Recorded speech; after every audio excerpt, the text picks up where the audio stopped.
गांव में रंगनाथ नामक एक फूलों का व्यापारी रहता था। वो हर रोज अपने फूलों के बागीचे में जाकर अलग प्रकार के फूलों को इकट्ठा करके उनको टोकरी में डालकर टोकरियों को साइकिल पे सारे गांव में सैर करते हुए उन्हें बेचने की कोशिश करता था। फूल है अम्मा, फूल अलग प्रकार के फूल है, जल्दी ले लो, ताजे ताजे फूल। ऐसे उनको बेचने की कोशिश करता था। लेकिन ऐसे सारा दिन गांव में सैर करने के कारण रंगनाथ के पैर बहुत दुखते थे। वो एक दिन अपनी पत्नी रामूलम्मा से ऐसे कहता है, हर रोज इस साइकिल पे फूल बेचने की कोशिश कर करके मेरे पैर बहुत दुख रहे हैं। मुझे अब नहीं लगता कि मैं उन फूलों को बेच पाऊंगा। हमारे सारे पड़ोसी खेती ही करके पैसे कमाते हैं, एक सिर्फ आप हैं जिनको कुछ हटके कुछ अलग करना था, इसलिए शुरू कर बैठे ना फूलों का बागीचा। उन लोगों की कमाई देखो हजारों में है और हमारा देखो कहाँ है। और अब तो तुम्हारा स्थिति भी नहीं है कि तुम फूलों को बेच सके। अब भगवान जाने हमारा क्या होगा, ऐसे कहती है। तब रंगनाथ इस सोच में पड़ जाता है कि इस मुश्किल का हल कैसे मिलेगा। एक दिन वो यही सोचते हुए अपने फूलों की बागीचे में जाता है। तब वहाँ उसका दोस्त राजा राम आता है। कैसे हो रंगनाथ, कैसे चल रहा है तुम्हारा फूलों का व्यापार? क्या व्यापार क्या चलना, एक फूटी कौड़ी नहीं मिल रही मुझे। क्यों रंगनाथ, ऐसा क्या हो गया? फूल बिक नहीं रहे हैं क्या? फूल भी नहीं बिक रहे हैं और मैं भी उन्हें बेचने नहीं जा रहा। हाँ क्यों, क्या हुआ? कुछ नहीं यार, इस साइकिल को चला चला कर मेरे पैर ना लग रहे हैं कि मर ही गए। मेरी टांग इतने खींचते हैं, इसलिए कुछ दिनों से मैं फूल बेचने नहीं जा पा रहा हूँ। अरे रे, हाँ क्या? तो फिर आप क्या करना चाहते हो? कुछ नहीं, इस सारा खेत मैं किसी और को खेती करने के लिए देना चाहता हूँ। अगर कोई पता है तो बोल देना यार, ऐसे कहता है। लेकिन इस गांव में सभी के पास अपने अपने खेत है ना, तो खेती करने तुम्हारा किराए पे कौन लेगा? हाँ बात तो सही है, अब वो भगवान ही कोई रास्ता दिखाएगा मुझे, ऐसे निराश होकर कहता है रंगनाथ। तभी राजा राम को कुछ योजना सूझती है और वो ऐसे कहता है, हाँ भगवान से याद आया मुझे, मेरे खेत में कुछ दिन पहले एक देवता की मूर्ति मिली थी। उसको मैंने अपने खेत में सड़क के बगल वाले पेड़ के नीचे लगाया है। ओह, तो फिर अब हम क्या करें? क्या कह रहे हो तुम कि उस देवता की पूजा करूं ताकि मेरे मुश्किल सारे दूर हो जाए? नहीं यार रंगनाथ, मैं वो नहीं कह रहा। तुम्हारे व्यापार में अगर मुझे एक हिस्सा मिलेगा तो मैं तुम्हें एक उपाय दूंगा। अरे पहले उपाय तो बता दो यार।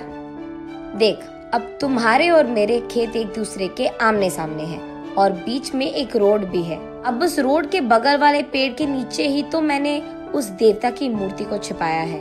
अब कल सुबह मैं सबको ये बताऊंगा कि जब मैं खेती कर रहा था मुझे इस देवता की मूर्ति मिली है और उसे मैंने पेड़ के नीचे लगा दिया है। हाँ तो इसमें मेरा क्या लाभ होगा राजा राम? हाँ हाँ वही आ रहा, सुनो तो सही। अब मैं ये भी कहूँगा कि उस देवता की मूर्ति के पास मुझे कुछ पुरानी कागज पत्र मिले हैं और ये कि उस पे लिखा था कि ये बहुत बड़ी देवता की मूर्ति है और ये भी कि उस देवता को उस समय में सारा गांव सैर करवाते थे और इस जंगल में उगाए फूलों से ही वो अपने आप को संवारती थी। ऐसे मैं प्रकट करूँगा और उसके बाद मैं ये भी कहूँगा कि वो इस देवता के वजह से था कि चारों ओर अपने अपने खेतों में अलग प्रकार के बीज डालने के बावजूद वो देवी यही चाहती थी कि इस खेत में सिर्फ फूल उगाए जाए। फिर सबको मैं यकीन दिलवा दूंगा कि तुम भी देवता की सेवा ही कर रहे हो और उनका काम मान रहे हो। तब सिर्फ तुम्हारे खेत में उगाए हुए फूलों से ही उस देवी की पूजा करना चाहेंगे सभी। तब तुम्हारे बागीचे में सारे फूल बिक जाएंगे और इतना भी नहीं, तुम अपने खेत में ही बैठकर पैसे कमा सकते हो। साइकिल चलाने की तो कोई काम नहीं होगी तुझे, ऐसे कहता है राजा राम। ये तो बहुत अच्छी उपाय है, तुझे भी पैसे मिलेंगे और मुझे भी, इसके वजह से तो हम दोनों को लाभ मिलेगा, ऐसे कहता है रंगनाथ। उनके फैसले के अनुसार ही अगले दिन राजा राम और रंगनाथ दोनों सारे गांव में यही प्रकट करते हैं। तब से गांव वाले सारे राजा राम के खेत में मौजूद देवता की पूजा रंगनाथ के फूलों से ही करते थे। उसके बाद कुछ ही दिनों में बहुत सारा लाभ मिलता है इन दोनों को। उसके कुछ ही दिनों बाद रंगनाथ की पत्नी रामूलम्मा अपनी सहेलियों के साथ जब बात कर रही थी, उसे सुनने में आता है कि उस गांव का जमींदार राजा राम के खेत में बहुत बड़ा मंदिर बनवाना चाहता है, क्योंकि वही देवी भी बाहर निकली थी। उसे ये भी पता चलता है कि इसी कारण वो राजा राम और रंगनाथ दोनों के खेतों को स्वाधीन करना चाहता है। उसके तुरंत बाद रामूलम्मा रंगनाथ और राजा राम को ये सब बताती है। अरे बाप रे, लग रहा है कि कुछ भी नहीं बचेगा अभी। अरे यार, तुम टेंशन मत लो, मैं हूँ ना। मुझे पहले से ही पता था कि ऐसा ही कुछ होगा, इसीलिए मैंने पहले ही इसका उपाय सोचकर रख लिया है। अगले ही दिन राजा राम कहता है सबसे कि उसे और कोई पुराने कागज पत्र मिले हैं। तब वो सबसे कहता है कि एक पंडित के समक्ष में वो सबके सामने उस पंडित से पढ़वाएगा कि उन पत्रों में क्या लिखा है। और ये सुनने के लिए गांव वाले सारों को राजा राम के खेत के पेड़ के नीचे मौजूद रहना होगा। इसी बात का डंडोरा पिटवाता है राजा राम। गांव वाले सारे देवी के मूर्ति के पास पहुंचते हैं। तब एक पंडित राजा राम के दिए हुए पुराने कागज पत्र को पढ़ता है। उसमें ये लिखा रहता है कि उस देवता को प्रकृति बहुत अच्छा लगता था।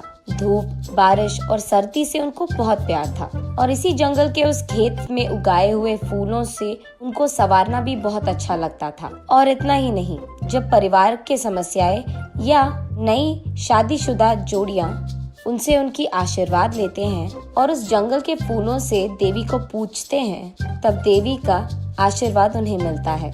यही लिखा है उन पुराने कागज पत्र में।